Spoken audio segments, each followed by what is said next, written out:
We're going to move on to our next session right away, and it is getting into the fun and games part of our day.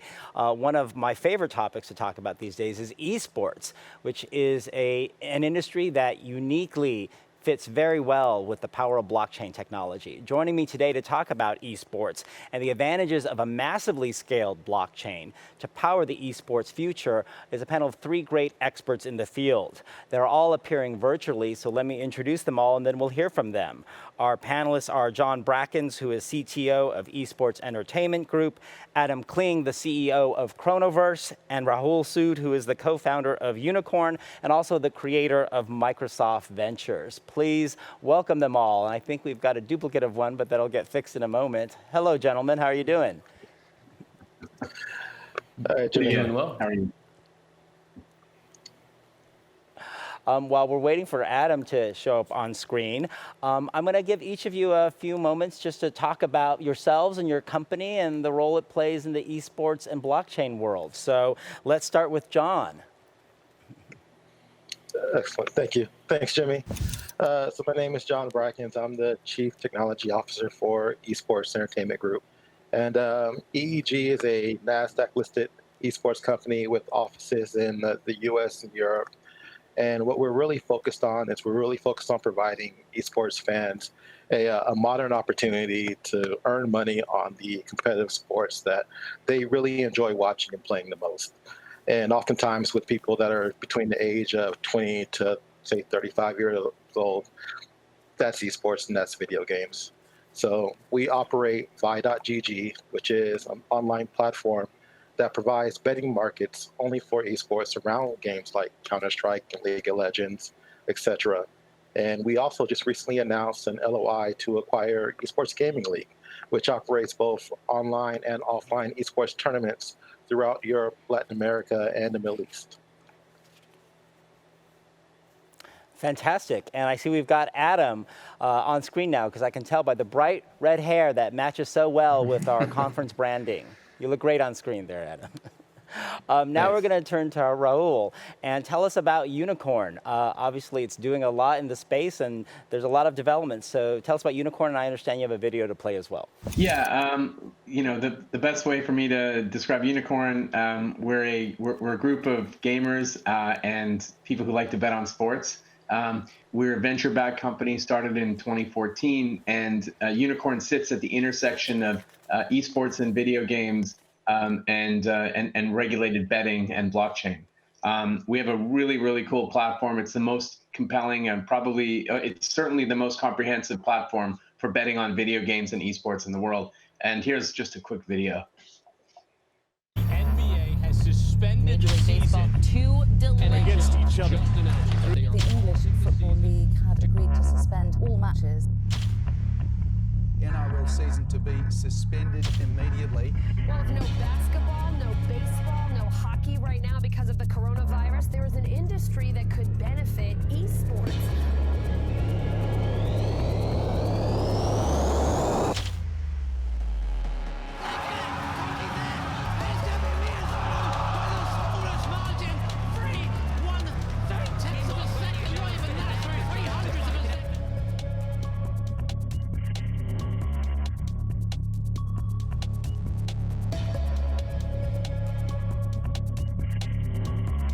I play this game 12 hours a day for a year straight. I had no love, no excitement, no electricity in my heart for Fortnite. And then I put a U-mode bet on this thing, and it changes everything about the game.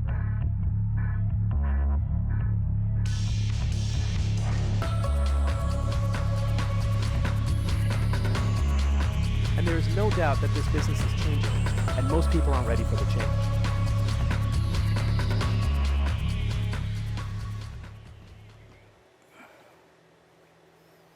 Great video. Anything else you want to add about Unikrn at this time, Rahul? Yeah, look, all I'll say is that COVID has become an oracle into the future on our industry. It's basically caused everybody to realize that esports is a thing, and now we're getting hit up by every major operator to do something as quickly as possible with them. Unfortunately, the casinos have furloughed most of their staff, but I think they now realize it's either time to innovate or die. Now we're going to turn to Adam. Adam, you have one of the very visible companies in the Bitcoin SV space. Please tell us about Kronoverse and your Crypto Fights game. Thanks, Jimmy. Well, Kronoverse is actually reimagining how players can interact with esports titles by introducing new features for game developers that really does away with kind of the old legacy systems of monetization for those games. Like those freemium models where you have to buy a gem to get past something or to get more time to do something, and move it more towards a tournament style system where players can compete for cash prizes, but most importantly from the comfort of their home instead of having to travel. And obviously with coronavirus, that's kind of a big deal right now. But when we have with the platform, all players moves are actually submitted as Bitcoin transactions instead of the traditional IO with the multiplayer server, is that we actually can create real true transparency on what a player did and when. And additionally, we were also going to be vetting players before they can enter into these cash tournaments to further ensure that a real identity is tied to the actual move or action inside the game. But most importantly also is that if they actually decide to cheat, which is a really big deal in online games, is that they can leave a trail of data now that can actually prove their wrongdoing and even raise suspicion with the community, which can then blacklist or even ban them from the game. Now, the Kronoverse platform is currently undergoing heavy development with the soft launch of our game Crypto Fights, which is currently in open beta now. And Crypto Fights is going to be the first game to be launched on the platform before we start accepting new games next year on it. And so what is Crypto Fights? So it's a 1 versus 1 strategy fighting game. You can use probability, logic, and strategy to defeat your opponents. And the combat system is based on Dungeons and Dragons board game to give it a little element of luck, but primarily stay a skill-based game. And when you first start the game, you're actually going to create your own fighter.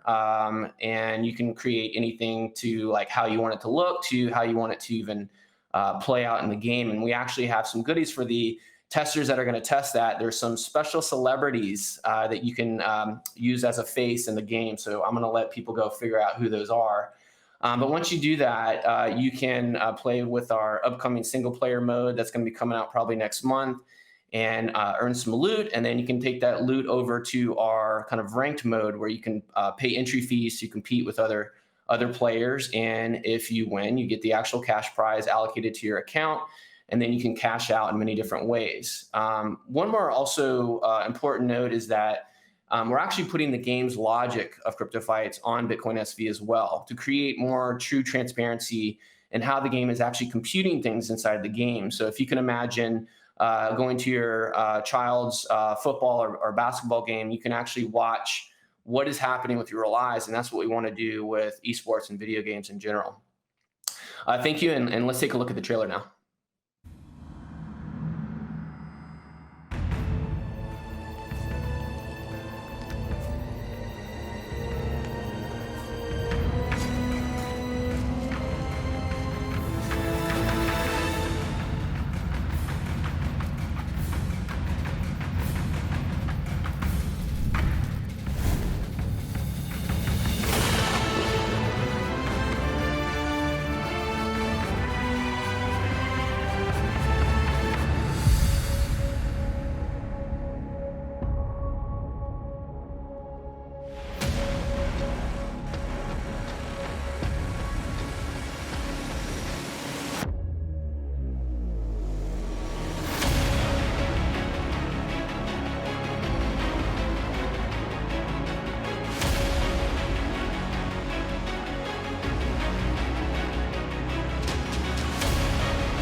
Great video. Adam, can you tell us a little bit about your decision-making process as a company in why you chose to build on the Bitcoin SV blockchain for both its data usage, and I know you've moved your token for your platform over to Bitcoin SV. Can you tell us about that?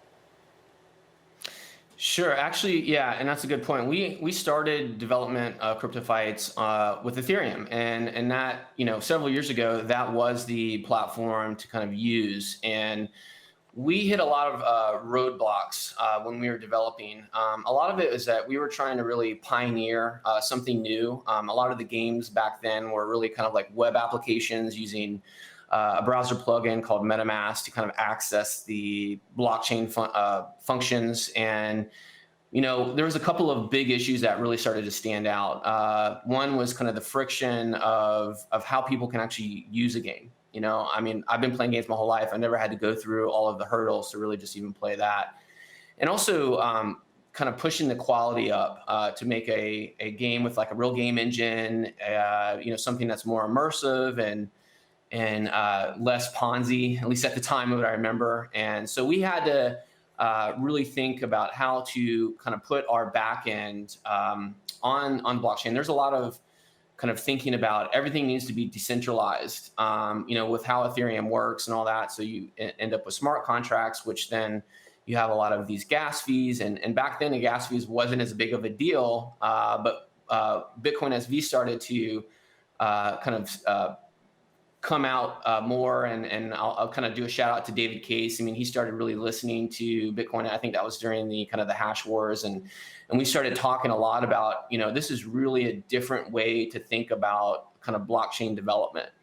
And it actually gave birth to the name Kronoverse, because we were thinking about really the metaverse at that time, and how could we actually pull that off on Ethereum. And we, it was just really a hard, difficult road that we would have had to build to do that. Most likely it would have been side chains or some other private chain, which is really, if you look at Ethereum development, that's all where they're going now, because they have to, because of obviously the gas fees and the speed and all that. So when we were kind of embracing Bitcoin SV, we kind of came up with the name is that we can really create a true metaverse now, and as well as what we're going to be doing with esports. And so we moved pretty much everything over. We really haven't looked back since, and we're actually being validated now, is because I think everyone probably watching knows how horrible Ethereum is right now, and the microtransactions are completely cut off at this point. Everything's slow, and I can't imagine, thousands, millions of gamers having to deal with something like that. So it was a good choice in retrospect, and we're very glad to be on a chain that really scales. Well, we're glad to have you. Let's talk now generally with the panel about what are the best use cases for blockchain technology in esports. People talk generally about, yes, esports, blockchain, great combination, but there's many different ways to make use cases. So let's start with John. What do you think are the best, most powerful use cases for blockchain technology in esports? Well, certainly. So, well, first, just to be fully transparent, we're actually still researching different elements and use cases for how we can integrate blockchain technology within EEG. But for us, a few things that we have identified for some of the more practical present-day use cases for the technology is really around microtransactions and transparency. Our community, the data from our community and their betting behavior shows that esports fans are a bit different than traditional bettors. Many of our fans prefer actually betting on live markets as the events are happening in real time. And they actually also prefer betting smaller amounts at higher volumes than the usual basketball or, football bettor. So they actually need an online transaction fee structure that does not really or strongly penalize them for this behavior. And that would be a good application or use case of blockchain technology, in our opinion. But also, the esports industry still largely kind of still suffers from, the occasional reports of match fixing and fraud. And most of the participants in the sector aren't really well known outside of their core fan base. So, blockchain really helps towards that whole transparency aspect of it. Blockchain helps hold people accountable for their actions. Having a mechanism in place that is tamper-proof and transparent not only kind of helps deter would-be scammers that might seek to exploit or take advantage of operators, but it also kind of provides a clear audit trail for anyone that might want to review the entire history of the match, as Adam said, the gameplay, or the transaction history, and really feel comfortable to know that everything's on the up and up. and that only helps them feel comfortable in using our platform. So. John, on that transparency point, do you have thoughts about whether that means a public ledger is therefore more useful to provide transparency than a permissioned ledger? 100%. 100%. I mean, people want to be able to independently verify what's going on. And that's really only possible in my estimation on a public ledger. I mean, with a permission ledger, you can request access, or you have to trust the other party is really adhering to and doing what they say they do. But, with a public ledger, it just removes that entire air of potential that something could be getting corrupted, for lack of a better words. So yeah, definitely public ledger would be the way that we would be going. Rahul, what do you think are some of the best use cases you've seen, both at your company and others, for blockchain technology in esports? Yeah, look, well, there's a few key areas. One is earning and rewards. So we allow our customers who play games to bet on games that they love to play. So for example, you can connect your Fortnite account to the Unikrn platform, or you can connect your League of Legends account. And we've built technology that allows them to earn tokens while they play. And then we collect data so that we can create handicap markets on these individuals so that when they want to bet on themselves, they can. In other words, when you play Fortnite, you have the opportunity to place a bet on yourself to be in the top 100, and you don't have to bet against someone else. It's totally unbelievable. It's like a skill-based slot machine in your home, and it's based on the game. Like we're not manipulating the game in any way. We're not changing the way the matchmaking works. It just works. And so from an earning and reward standpoint, being a betting operator, that's one really cool use case. Obviously, another one is the transparency with the regulators, having a public ledger where customers can see their bet history and that sort of thing. So that's another area that matters. And probably the key, most important area for us is payments. I mean, honestly, in our industry, payments is tough, especially when you're operating in like 40-something countries. You want to make it as easy as possible for customers to be able to just buy in and use the platform. And so by offering, cryptocurrencies and that sort of thing and making it seamless and not having to deal with banks, it's just so much better. And then, and I guess the last thing is on the anti-cheat and just, what I would say is it's kind of like monitoring player behavior and that sort of thing. It's really important for betting operators to be able to spot a cheat before it happens. And then at the same time, you can also see how transactions across the blockchain are happening to see if people are trying to open up multiple accounts and that sort of thing. So there's a ton of benefits to it. The part that's challenging, and I'm sure some of your viewers probably are aware of this, the part that's challenging in the U.S., the regulatory environment has been just like a bear. And it was, for the last year or so, I've been working to get regulatory clarity around our coin. And we ended up settling or working with the SEC on a settlement so that we could just move forward with our business and carry on. The environment in the U.S. when it comes to creating tokens, whether it's a security or not, it's very heavy here. Versus in Europe, it's a completely different environment. They enable innovation. They actually encourage innovation. And in the U.S., it's sort of a battle, and even an internal battle where people inside these regulated bodies are disagreeing with each other. So for us, we're now at a stage where we have a choice. We can do whatever we want now. Now that we're past this, we can decide. Do we want to bring on other coins? Do we want to settle on a particular cryptocurrency? Like whatever we decide to do, we can do. And the other thing is we accept multiple cryptocurrencies currently.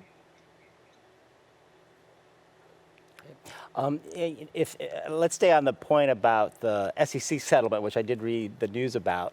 What was interesting to me was when the commissioners wrote a very strongly worded dissent, disagreeing with the other commissioners' belief that your Unikrn was a covered security. What did you think about that dissent, and how do you think that may help the industry move forward with innovation?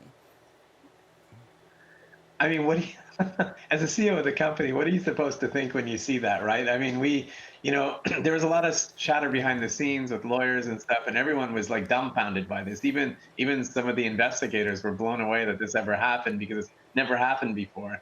But look, at the end of the day, she's right. You don't want to, as a regulator, you want to protect consumers, but you don't want to stifle innovation. It doesn't matter to us, honestly. It's about moving forward with our business. We now can, and we've got a very compelling tech platform that's just years ahead of our competition. So we've got we've got ideas on how to move forward, what we're going to do and that sort of thing. But yeah, the whole dissent thing was interesting. Oh, and by the way, I didn't mention another area that's really, really cool for esports and video games is NFTs. And as an example, we've got the Z platform that Unikrn is a key stakeholder in, and it's an NFT system where you can buy racehorses, and you can actually, these racehorses all have different bloodlines, and they're limited editions. Some of them perform better than others, and that sort of thing. And you can actually race them on virtual tracks in the year 2140. So if you envision what would a racetrack look like in the year 2140 across the Las Vegas Strip, that's sort of the environment. And it's just like the future of digital horse racing is unbelievable. You can do it with cars, and you can do it with all sorts of things. But it'll be interesting to see where it goes. Yeah, I'm glad you mentioned the racehorses. I think that's pretty cool. Adam, let's go back to you. One of the use cases for blockchain technology you talked about, having your mind open to with Bitcoin SV, is creation of a multiverse. Can you explain more in detail what you mean by that and how you would use the Bitcoin SV blockchain to enable the different components? Sure. Yeah, the multiverse, or some other people call it the metaverse, is really kind of channeled through maybe the movie Ready Player One, where there's really one experience or one game, and we all go into it and we can do anything we want to do. So it's kind of true to the virtual reality kind of platform, where if we want to go do a racing game, but we want to have our own cars, and we want to change how the car works and operate,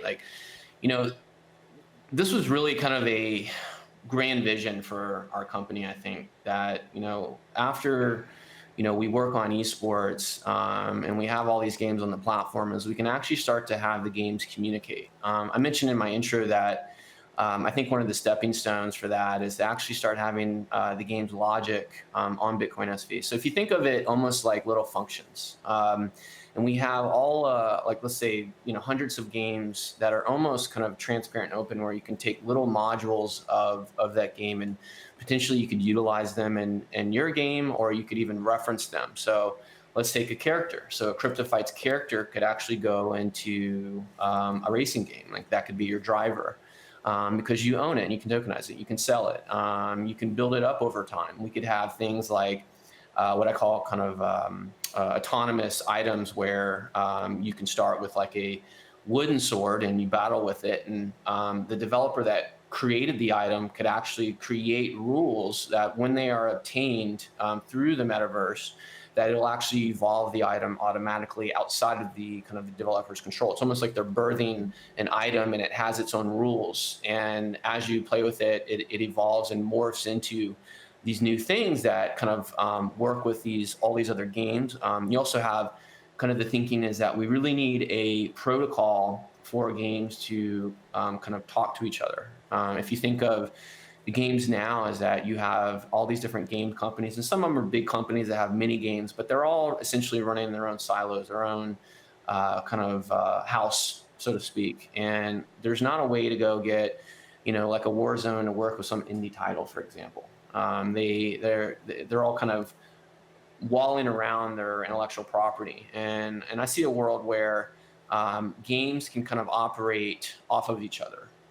We can create, for example, one of the things I like to think about is someone creates an arena or an environment.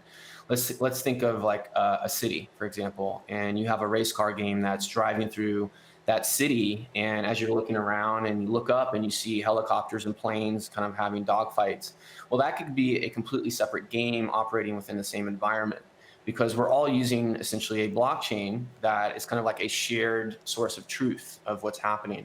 And as the player moves are happening, those are, transactions, and there's some kind of agent that is processing those transactions and updating the state of the game. So each game can kind of watch certain points of the blockchain to say, what do I want to update in my game? Do I want to have kind of all these things going around where maybe you have like an island where you have things going on in the island, and you have things going on in the sea, and then you have things going up in the air, and maybe things in outer space.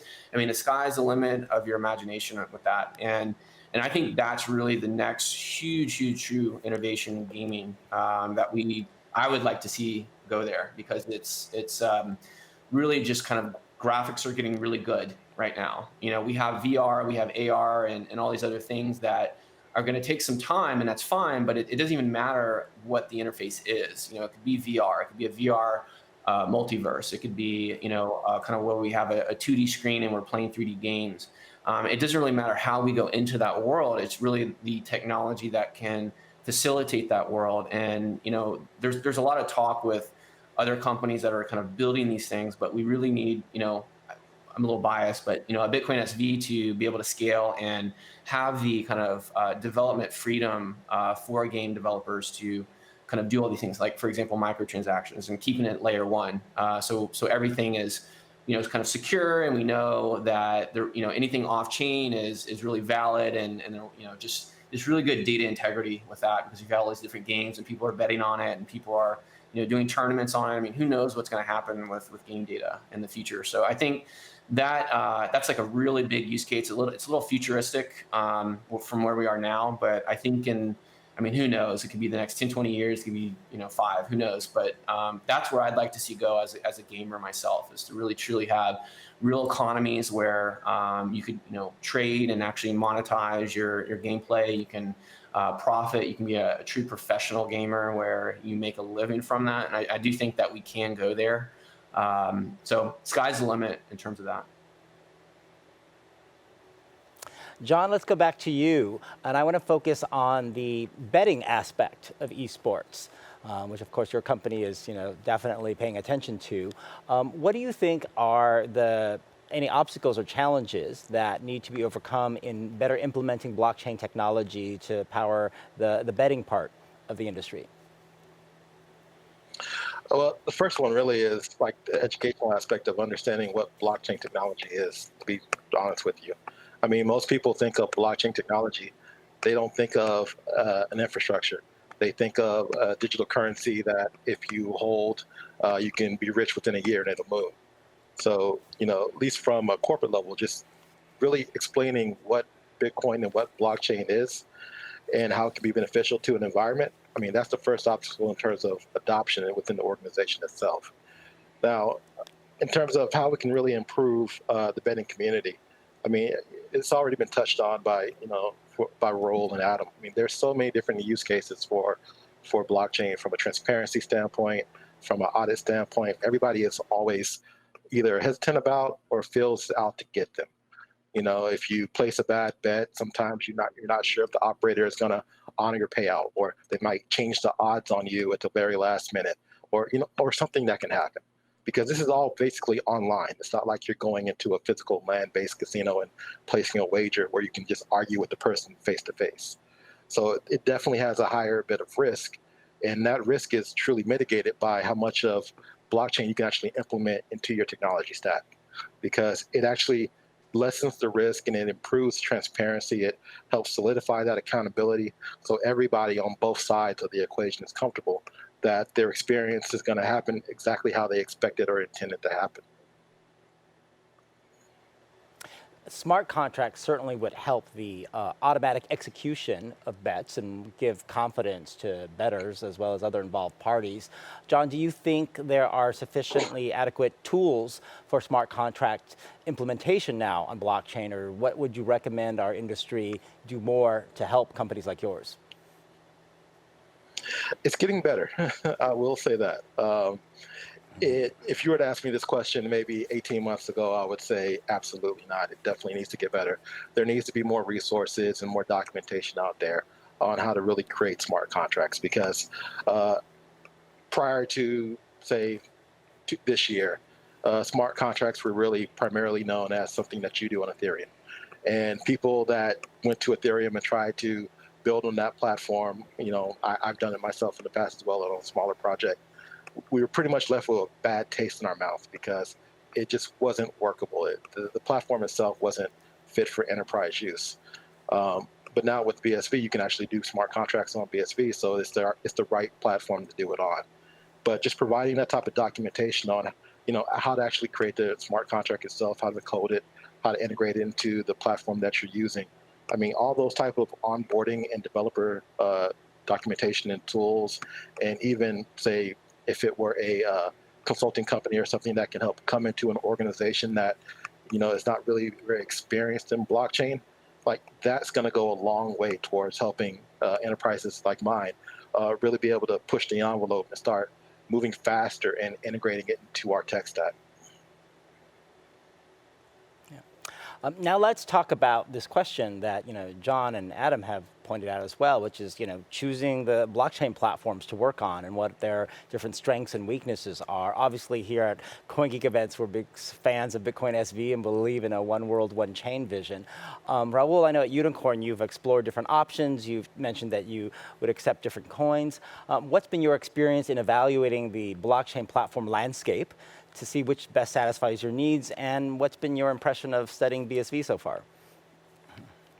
Yeah, well, actually, I'll start by saying I agree with John, on smart contracts. I think if it were a year ago, I'd say like absolutely not. But even now, with Ethereum, in a betting business like what we do, and we do micro bets in game, can you imagine if you, for example, are watching, because we also do sports betting, imagine if you're watching like a Seahawks game and you want to do a live bet in that game and you have to wait for the blockchain to do something. Or, for example, in esports, the micro betting gets a lot faster. You can do multiple bets in a few minutes.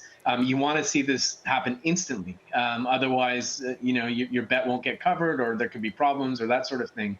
So we had to do like a public-private kind of blockchain. We take coins off the public blockchain, you deposit it into your Unikrn wallet, and then you can place bets instantly as quickly as possible. We built that in 2017 in order to build something that's reliable and safe and that works at extremely high speeds and that can handle massive volume. Looking at the different chains and what's available, like we're very impressed with the Bitcoin SV tech team, and they're thinking about building an ecosystem. It's actually something that has us thinking about how we can change the way we build our internal external blockchain going forward. So yeah, it's pretty impressive. I would say, I don't think we could do it with Ethereum yet because, again, we still have that issue of delays, and we just can't afford to do that as a betting operator. Yeah, and that's one of the reasons we're so focused on powering microtransactions with super low fees and fast speed on BSV to hopefully fulfill use cases like you're talking about and for other industries. John, let me go back to you quickly. What has been your experience so far looking at the different blockchain platforms available and your impressions of Bitcoin SV as you've been studying it? So, as we're doing this evaluation, like any organization that genuinely wants to be successful on a global scale needs to have an infrastructure capable of handling a really high volume of transactions. And depending on what your product is that you're offering, that scalability factor can expand exponentially. So esports fits in that category because it's just digital competitions. So the amount of data that you can collect is extremely vast. And it can actually be too much at times. You have to figure out really what is deserving of going on the blockchain. So as we're looking at the different options out there, we need a solution that is capable of handling a high volume of data that's being collected every time someone competes inside of a match or, places a wager or does a deposit or withdrawal around that match, and we need something that can be as automated as possible, really. But also has to be cost effective too, from an IT department standpoint when you're measuring ROI versus having a traditional tech stack. I mean, there's no way I can go to my CEO and say we want to implement this solution and it's going to cost, 4 to 5 times more in operating costs, but not get that same type of return gains of efficiency. So far, BSV is the only blockchain I've come across in terms of the protocols that really check all those boxes. But that's all stuff that I'm looking at as a CTO, as I'm looking at, okay, which platform are we going to use and how are we going to properly implement it in our environment? Well, we hope you end up choosing to build at least some of the things you're looking at on Bitcoin SV. Adam, tell us about your company's experience so far building on Bitcoin SV. What's worked well? What could be better on the network? What tools and solutions could be better available to help you? So far, building on Bitcoin SV has been going pretty solid. I think some of the kind of the developers tools, kind of from when we first started, have definitely enhanced. I mean, we were utilizing the the Run project, and that's been kind of getting better and better.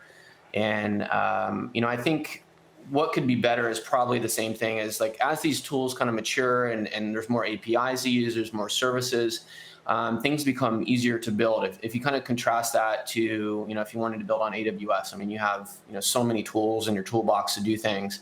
And I think the same thing is going to need to be for, Bitcoin development. I mean, one of the things with our platform is trying to remove that layer of kind of technical prowess that you need to kind of navigate the waters right now when there's not a ton of infrastructure, and kind of offer that to game developers to say, here's the easy button, to integrate with your game, while we kind of take care of all the stuff, like, which could be potentially using, other projects within our platform.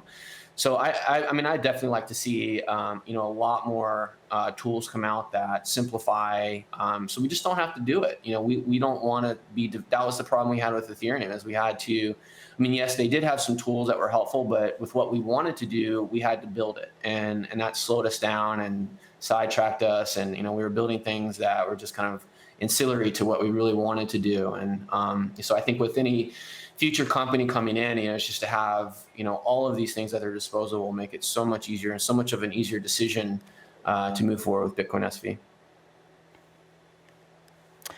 Here's an audience question that's come in. I'll ask Rahul to address it. What about privacy and user data? Can you tell us what's in your company's plans for managing that? Well, with privacy and user data, that's very, very important to us. Obviously, it's not just a regulator requirement, but it's also a requirement with GDPR and a number of other things. We keep all of our user data internally. We don't expose that on any sort of smart contract or any of that. Look, when it comes to blockchain, we don't look at it as a way to allow people to interact with our system anonymously. We can't do that. So we have very sophisticated KYC systems that lock someone's wallet to the platform. And when they make a deposit, we know where it's coming from. We know who the user is. It's their money. It comes on our platform, and then that's it. But the actual interaction with the blockchain doesn't contain any of the user data whatsoever. Got it. John, we have a question about a more general topic in esports, which is health for gamers and the players in esports to avoid getting terribly addicted and impacting their health. It's not really blockchain related, but what are your thoughts on how esports companies can address that? And maybe if you have any ideas of a blockchain solution. Well, that definitely is a concern. And there are actually certain jurisdictions, like China, for instance, that are placing limitations on the amount of time people can spend playing video games. I remember growing up, my mom and dad used to always tell me I spent too much time playing video games.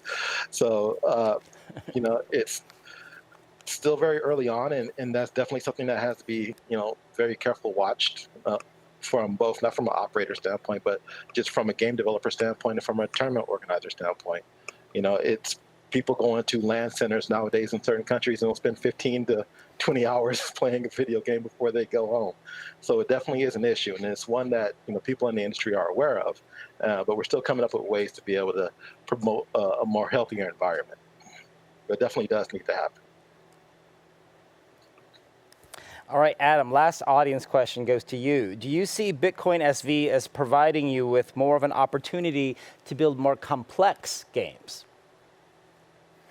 Oh, absolutely. Like I was mentioning before with the metaverse is that, when you're developing a game and you can start to put certain pieces of that game kind of on chain to be utilized in other games, I mean, that is kind of unheard of now. Yeah, they have games that you can do and like create your own levels and kind of their own tools within that game. But this is truly breaking out of that framework and going to where it's almost like an open source model, but with networking, I don't know, like a cluster network almost.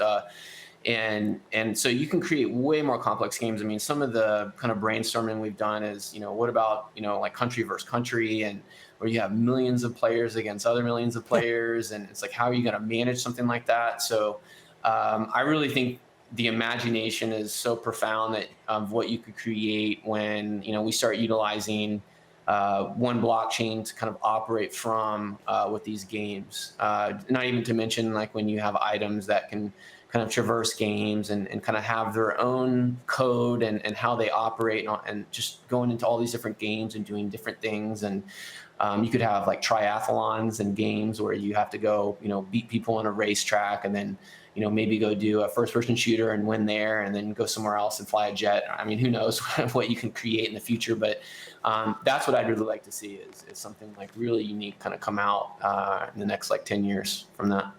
Well, thank you for that big future vision for what's possible with blockchain and esports. And I want to thank all of our panelists for joining us today to talk about the use of blockchain technology with esports. I think it's pretty clear from the panelists' examples of what they think can be done with blockchain that we really do need massively scalable blockchains to fulfill a lot of these use cases with greater data capacity, low transaction fees, and super fast speed. So I wish all of you well in your business ventures with blockchain and esports. Thank you so much.